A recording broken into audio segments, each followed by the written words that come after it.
हज़रत अली जो है ना उसके दरमियान में खड़े हो गए एक औरत की नमाज जनाजा पढ़ाने में। तो कहते वस्त वाली हदीस तो हनफी मज़हब के ख़िलाफ़ नहीं है, क्योंकि सीना वस्त कहलाता है। कैसे कहते हैं कि इसके नीचे भी 2 उज़्व हैं, पेट और राने, ऊपर भी 2 उज़्व हैं, कंधे और सर।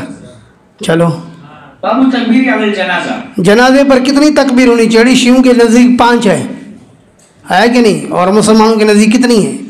4 है। चलो वबी क़ाल हदसना मुहम्मद इब्न अली क़ाल हदसना मुइद्रिस क़ाल समीअतु अबा इस्हाक़ निशाबी अन रसूलुल्लाह सल्लल्लाहु अलैहि वसल्लम मर बिक़ब्रिन रजुल फसफ़ अलैहि व कब्बर अलैहि अर्बअन व कुल्लु निशाबी मन हदसका क़ाल असिक़तु मन शहीद व अब्दुल्लाह इब्न अब्बास।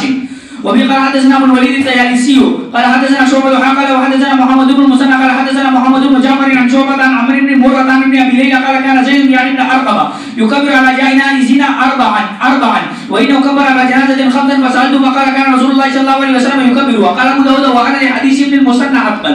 अच्छा, क्या कहा? युकब्बिरु अल खम्सा अहयानन, आया कि नहीं? व सुबूतु ज़ियादत अल अर्बअ, आगे क्या है? अल अर्बअ अल-अम्र व लहु मैंने सुरल इल्ला अन अल जुमूर अला अन आखिर अल अम्र कान अर्बअन व नासिख़ुन लिमा तक़द्दम। ये 5 वाले के लिए नासिख़ है। चलो बाबू मा युक़रा अल जनाजा, अरे जनाजे में क्या पढ़ा जाए? तो फरमाया कि जनाजे में पहली तकबीर में सना व तआला जद्दू का वजल सनाओ का के अल्फाज जो है ना एक फ़िक़ह की किताब में हज़रत अब्दुल्लाह बिन मसूद की तरफ मंसूब हैं, लेकिन कोई सनद नहीं है। ना पढ़ना औला है, वला इलाहा गैरु का, बस आया कि नहीं है? बाकी दुरूद के बारे में वताला जद्दू का वजल सनाओ क्या है? कमा सल्लैता व सल्लमता व बारकता व रहिमता व तरहमता, इस तरह भी है नहीं, ये दुरूद कहीं नहीं मिलेगा, अलबत्ता कुछ मुख्तलिफ अल्फाज के साथ मिलता है। तो बहरहाल यहाँ पर दुरूद भी आप वही दुरूद इब्राहिमी पढ़ें जैसे आप पढ़ते हो अल्लाहुम्मा सल्लि अला मुहम्मद व अला आलि मुहम्मद कमा सल्लैता और अल्लाहुम्मा बारिक अला मुहम्मदिन, आया कि नहीं? उसके बाद आपको तीसरी तकबीर में क्या पढ़नी है? दुआ, ठीक है कि नहीं? अल्लाहुम्मा मग़फ़िर li हय्यिना इला आखिरिही। तो ये जो पहली तकबीर है जिसमें आपको क्या पढ़नी है? सना। हज़रत इब्न अब्बास कहते हैं कि नबी अलैहिस्सलाम भी सूरह फातिहा पढ़ते थे इस जगह। तो हनफिया भी कहते हैं कि अगर कोई शख्स सना की जगह बतौर सना की नीयत के फातिहा पढ़ता है तो इसमें कोई बुराई नहीं, बल फातिहा पढ़े, आया कि नहीं है? क्योंकि बतौर क़िरात के नहीं, क्योंकि नमाज जनाजा के अंदर क़िरात ममनू है। साहबा कहते हैं क़िरात से अल्लाह के रसूल ने हमें मना फरमाया। तो क़िरात की नीयत पर ना हो बल्कि हाँ दुआ और सना की नीयत के तौर पर अगर कोई सूरह फातिहा पढ़ता है तो कोई बुराई नहीं है। चलो वबी क़ाल हदसना मुहम्मद इब्न कसीर क़ाल अख़बरना सुफयान अन सअद इब्न इब्राहीम अन तलहा इब्न अब्दुल्लाह इब्न औफ़ क़ाल सल्लैतु मअ इब्न अब्बास अला जनाज़तिन फ़क़रा बिफ़ातिहतिल किताब फ़क़ाल इन्नहा मिनस सुन्नह व दुआ लिल मय्यित। हाँ, इब्न अब्बास ने फातिहा पढ़ी तो क्या कहा? इन्नहा मिनस सुन्नह। बाबु दुआ लिल मय्यित, ये बाब है मय्यत के हक़ में दुआ के बारे में। तो जान लो कि तीसरी तकबीर में क्या होगा? बोलो यार, तीसरी तकबीर में मय्यत के लिए दुआ होगी ना। तो नबी अकरम सल्लल्लाहु अलैहि वसल्लम ने फरमाया इज़ा सल्लैतुम अलल मय्यित फ़अख़लिसू लहु दुआ, कि जब तुम मय्यत पर नमाज पढ़ने लगो तो उसके लिए इखलास के साथ दुआ करो। तवज्जो है? बरेलवी कहते हैं कि फ़अख़लिसू लहु दुआ का मतलब ये है कि नमाज जनाजा के बाद उसके लिए दुआ करो, क्योंकि फ़ा बराए ताक़ीब है। इज़ा सल्लैतुम अलल मय्यित, जब तुम नमाज मय्यत पर पढ़ लो, फ़अख़लिसू लहु दुआ, नमाज पढ़ने के बाद उसके साथ उसके लिए इखलास से दुआ करो। आया कि नहीं है? तो इससे क्या समझ में आया कि दुआ बादल जनाजा साबित हो गई कि नमाज जनाजा के बाद क्या करनी चाहिए? मय्यत के लिए अलग दुआ करनी चाहिए, जैसे कि बरेलियों का इसी पर अमल है। समझो मुड़ी से वो कहते हैं कि जिस तरह कुरान करीम में है इज़ा तअम्तुम फंतशिरू, जब खाना खा लो तो फिर मुंतशिर हो जाओ, तो वहाँ मुंतशिर होने से मुराद खाने के दौरान नहीं है बल्कि खाने के बाद है। इज़ा क़ुज़ियतिस सलातु फंतशिरू फिल अर्ज़, नमाज जुम्मा पूरी हो जाए तो उसके बाद मुंतशिर हो जाओ ज़मीन में। तो वहाँ मुंतशिर होना नमाज के बाद है, नमाज में नहीं है। तो यहाँ जो अल्लाह का रसूल ने फरमाया इज़ा सल्लैतुम अलल मय्यित फ़अख़लिसू लहु दुआ, तो यहाँ पर भी दुआ तो यहाँ पर इज़ा सल्लैतुम लिल मय्यित फ़अख़लिसू लहु दुआ के अंदर भी यहाँ नमाज पहले है और दुआ नमाज के बाद है। ठीक है, तो हम कहते हैं कि इस उसूल पर आप खुद चल नहीं सकोगे। आया कि नहीं? पहली बात तो ये कि ये रिवायत ज़ईफ़ है। और ये रिवायत क्या है? इस रिवायत की सनद में मोहम्मद बिन इसाक है। ठीक है, और मोहम्मद बिन इसाक के बारे में मौली अहमद यार खान गुजराती अपनी किताब मिरातुल मनाजी शरह मिशकातुल मसाबी में एक सनद के लिए बारे में लिखता है कि ये सनद ज़ईफ़ है क्योंकि इसके अंदर मोहम्मद बिन इसाक है। नंबर 2, बरेलियों का एक मौलवी गुजरा है अल्लामा फैज़ अहमद ओवैसी, वो अपनी किताब क़िराअत फ़ातिहा खल्फ़ल इमाम में, ये जो सुननी अबी दाऊद वाली रिवायत है जिसमें मुक्तदियों को सूरह फ़ातिहा पढ़ने का हुक्म दिया जा रहा है, इस रिवायत के बारे में लिखता है कि यह रिवायत ज़ईफ़ है क्योंकि इसके अंदर मोहम्मद बिन इसाक दज्जाल कज़्ज़ाबुन। नंबर 3, इनका एक मौलवी गुजरा है मोहम्मद बिन इब्राहिम चिश्ती, मोहम्मद इब्राहिम चिश्ती, तो इसकी भी किताब है क़िराअत खल्फ़ल इमाम के नाम से, ये भी इसी रिवायत के बारे में लिखता है कि यह रिवायत ज़ईफ़ है क्योंकि इसके अंदर मोहम्मद बिन इसाक दज्जाल कज़्ज़ाबुन। तो बरेलियों के उसूल के मुताबिक ये रिवायत ज़ईफ़ है। ज़ईफ़ रिवायत से अहकाम का सबूत नहीं होता। पहली बात तो ये हो गई। दूसरी बात ये कि इस हदीस का वो तर्जुमा नहीं है जो बरेलवी करते हैं कि नमाज पढ़ लो उसके बाद दुआ करो।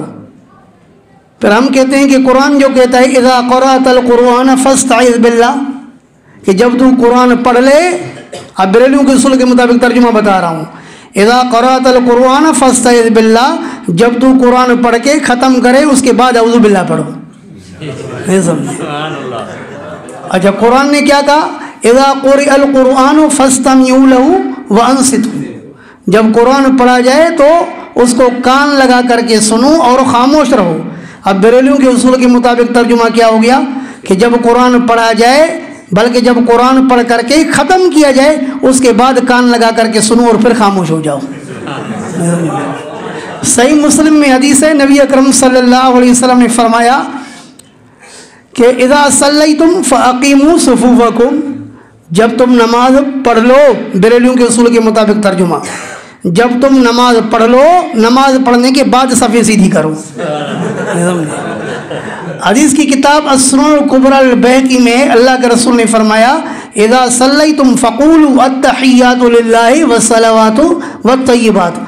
तो बरेलियों के उसूल के मुताबिक मतलब ये हुआ कि जब तुम नमाज मुकम्मल कर लो, नमाज मुकम्मल करने के बाद सलाम फेरने के बाद अत्तहिय्यात पढ़ो। नहीं समझे?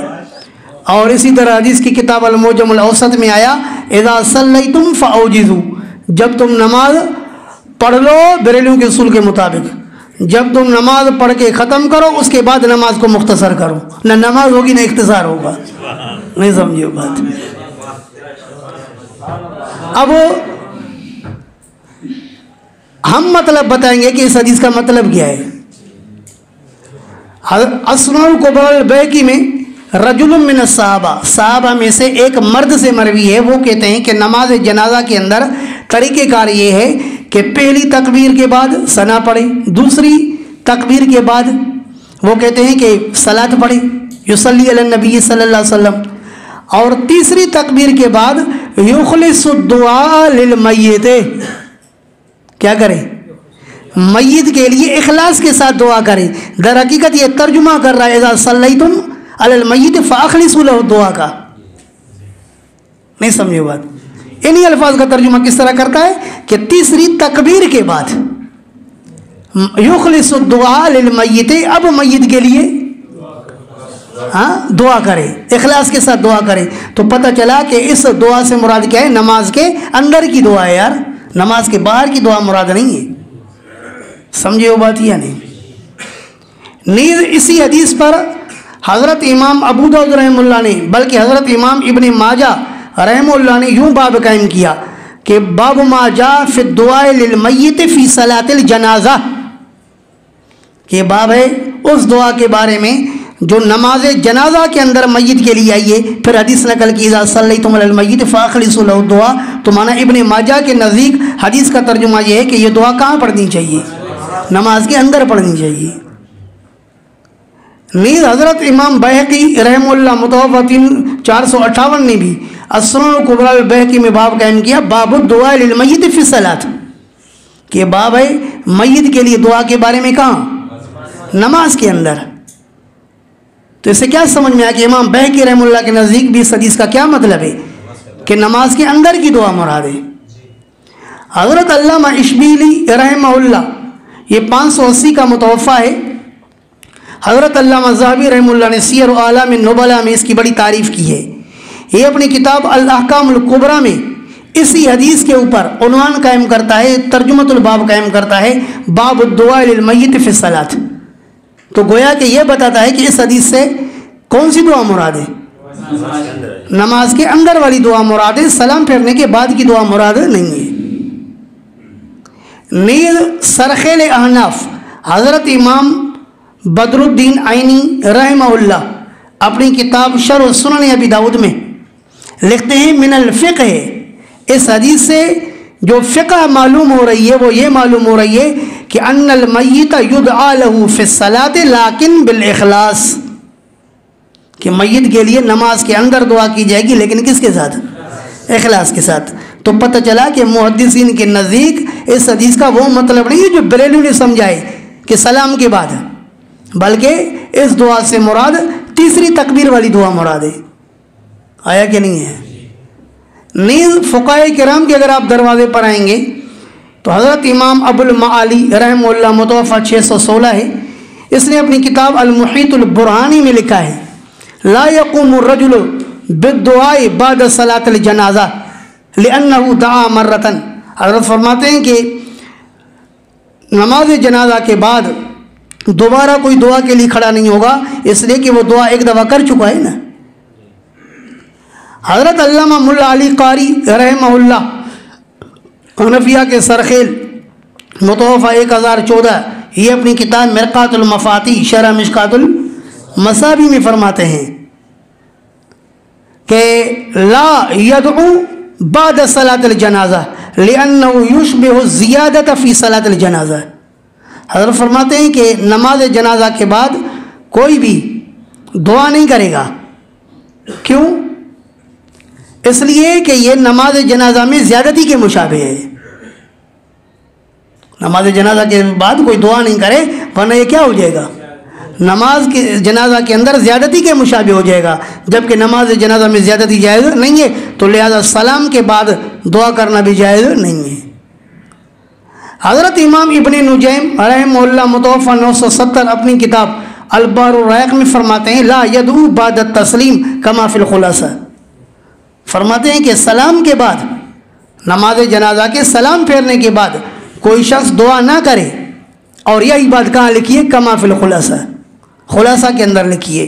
तो मालूम हुआ कि मुहद्दिसीन फ़ुक़हा सब कहते हैं कि इस हदीस का मतलब ये नहीं है कि सलाम के बाद दुआ की जाए, बल्कि इस हदीस का यही मतलब है कि नमाज के अंदर दुआ की जाए, और नमाज के बाद दुआ करने से फ़ुक़हा मुहद्दिसीन सब ने मना फरमाया है। और तकरीबन हर फ़िक़्ह के इमाम से दुआ बादल जनाजा की मुमानियत साबित है। मैं इस पर अल्हम्दुलिल्लाह हर फ़िक़्ह के हवाले पेश कर सकता हूँ, मालिकी फ़िक़्ह के, हनफ़ी फ़िक़्ह के, शाफ़ी फ़िक़्ह के, हम्बली फ़िक़्ह के, चाहे अहनाफ़ हो, चाहे हनाबिला हो, चाहे शवाफ़ी हो, तमाम हर मक्तब फ़िक़्ह के चारों अइम्मा के मुत्तबईन इस दुआ बादल जनाजा से मना करते हैं। इसलिए उलमाए देवबंद भी नमाज जनाजा के बाद दुआ नहीं करते हैं। चलो।